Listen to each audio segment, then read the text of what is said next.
দেবল গ্রাম যথেষ্ট সুখ এবং স্বাচ্ছন্দ্যে ভরা একটি গ্রাম। এখানকার মানুষ টাকা পয়সার তুলনায় সাধারণ জীবনযাপনে বেশি বিশ্বাসী। গোবিন্দবাবু এই গ্রামেই জন্ম, পেশায় কৃষক। আজ সারাটা দিন বাড়িতে যথেষ্ট হুল্লোড় লেগেছিল।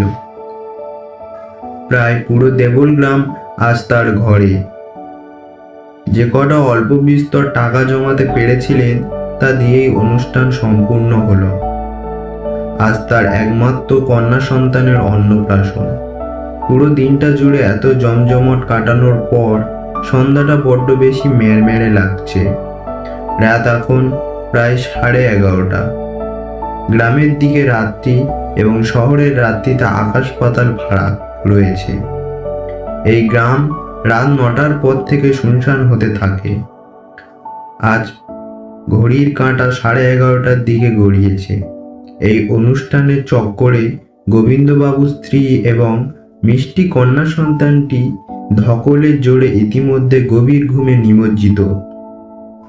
কেন জানি এত আনন্দ আয়োজনের পরেও গোবিন্দবাবুর মনে আজ বড্ড কু ডাকছে।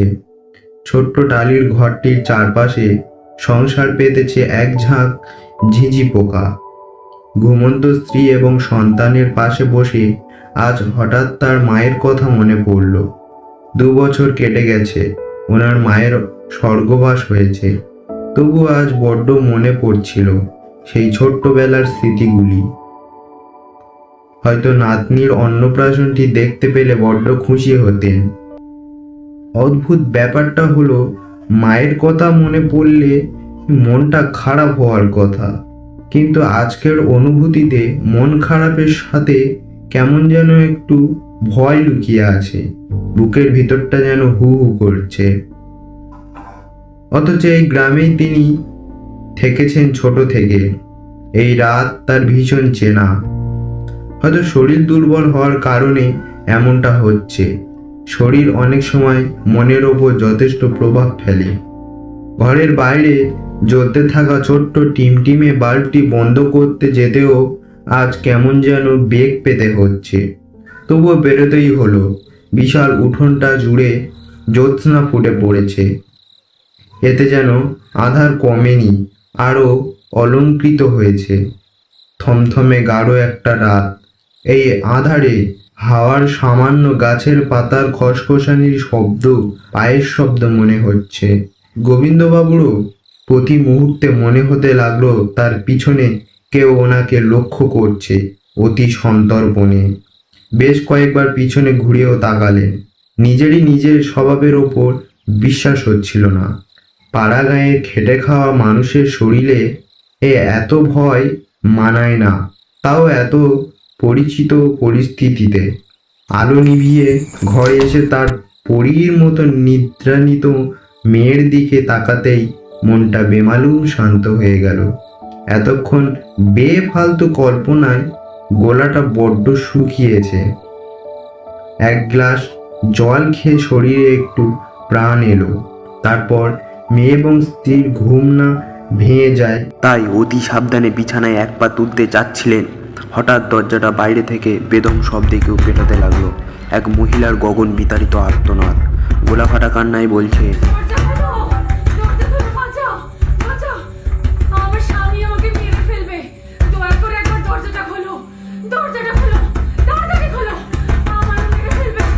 এমন বিধ্বস্ত চিৎকার আর আকুতি শুনে গোবিন্দবাবু স্ত্রীও জেগে উঠলেন। স্থগিত হয়ে বললেন, কে ডাকছে? গোবিন্দবাবু ধীর পায়ে দরজার দিকে এগোচ্ছেন। দরজা যেন ভেঙে ফেলার উপক্রম। ওনার স্ত্রী একবার বললেন, আরে কি করছো? দরজা খুলো না। গোবিন্দবাবু ধমকের স্বরে বললেন, তুমি মেয়েকে সামলাও। মেয়ের কথা বলতে গিয়েই দুজন লক্ষ্য করলেন মেয়ে এত শব্দেও বড়ই নিশ্চিন্তে ঘুমাচ্ছে। বুকে বল নিয়ে দরজা খুলতেই নিমেষের মধ্যে সব চুপ, একেবারেই শান্ত। কোনো চিৎকারও নেই, আর দরজার ওপারেও কেউ দাঁড়িয়ে নেই। গোবিন্দবাবু এই মুহূর্তে ভয় লাগলেও উনি জেদি মানুষ। চৌকাঠ পাড়িয়ে বাইরে গিয়ে দাঁড়ালেন। ওনার স্ত্রীও সঙ্গ দিতে ওনার পিছনে দাঁড়ালেন। গোবিন্দবাবু ওনার স্ত্রীকে চুপিসারে বললেন, তুমি আর এগিও না, আমি ঘরের পেছনটা একটু দেখে আসি। মরদের ভয়ে ওপাশে গিয়ে লুকিয়েছে হয়তো। ছোট টালির ঘরটির পিছনে বেশ কিছু জংলা গাছ, তাতে জোনাকি ঝিকমিকিয়ে জ্বলছে। ওই এক ঝাঁক জংলা গাছের ওপারে একটা ছোট্ট মৃতপ্রায় ডোবা। রাত গভীর হলেও আলোয় বেশ বোঝা যাচ্ছে চারিদিক, কিন্তু সেখানে কেউ নেই। বেশ ভিতরে গেলে সাপখোপের ভয়, উনি আর এগোলেন না। ফিরে আসতে যাচ্ছিলেন, ঠিক এমন সময় চোখে পড়ল ডোবার পাড় ঘেঁষে ওনার দিকে পিছন ফিরে এক মহিলা দাঁড়িয়ে, কোলে বাচ্চা সম্ভবত। গোবিন্দবাবু ডাকতে চাইলেন, কিন্তু গলা দিয়ে কোনো আওয়াজ বেরোলো না। মহিলাটি ধীরে ধীরে গোবিন্দবাবুর দিকে মাথাটি ঘোরাতে থাকলো।